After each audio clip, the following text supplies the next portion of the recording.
नांदेड जिल्ह्यात दुपारनंतर झालेल्या अवकाळी पावसाने शेतकऱ्यांचे मोठे नुकसान केले आहे. वादळी वाऱ्यासह झालेल्या या पावसामुळे शेतात काढून वाढणीला ठेवलेली हळद पूर्णपणे भिजून चिखलात बदलली आहे. अर्धापूर तालुक्यातील आंबेगाव येथे हळद उत्पादक शेतकरी पांडुरंग मुसळे यांच्या 3 एकर हळदीचे मोठे नुकसान झाले असून फळबागांनाही या पावसाचा फटका बसला आहे. हवामान खात्याने दिलेल्या अंदाजानुसार नांदेड जिल्ह्यात दुपारनंतर अनेक भागात अचानक अवकाळी पावसाने हजेरी लावली. वादळी वाऱ्यासह झालेल्या या पावसामुळे शेतकऱ्यांची मोठी तारांबळ उडाली. अर्धापूर तालुक्यातील आंबेगाव येथे हळद उत्पादक शेतकरी पांडुरंग मुसळे यांनी 3 एकर क्षेत्रातील हळद काढून शेतात वाढणीसाठी ठेवली होती. मात्र अचानक आलेल्या पावसामुळे संपूर्ण हळद भिजली आणि अक्षरशः चिखल झाला. हळदीच्या उत्पादनाकरिता वर्षभर मेहनत घेणाऱ्या शेतकऱ्यांसमोर आता आर्थिक संकट उभे टाकले आहे. बाजारात चांगला दर मिळण्याची अपेक्षा असतानाच निसर्गाच्या या अवकृपेने शेतकऱ्यांचे मोठे नुकसान झाले आहे. केवळ हळदच नव्हे तर जिल्ह्यातील अनेक भागांमध्ये फळबागांनाही या अवकाळी पावसाचा मोठा फटका बसल्याची माहिती समोर येत आहे.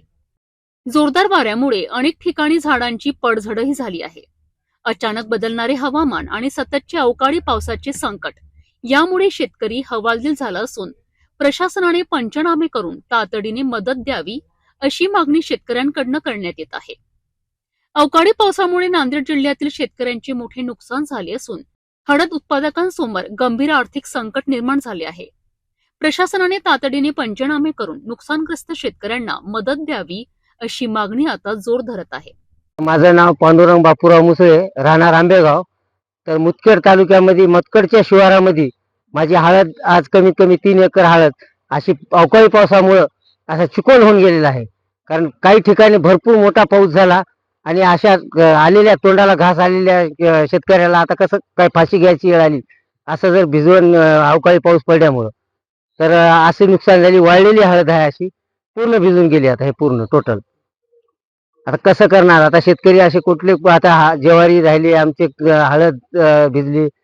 प्रत्येक शेतकऱ्याचं जर असं नुकसान झालं तर काय करावं?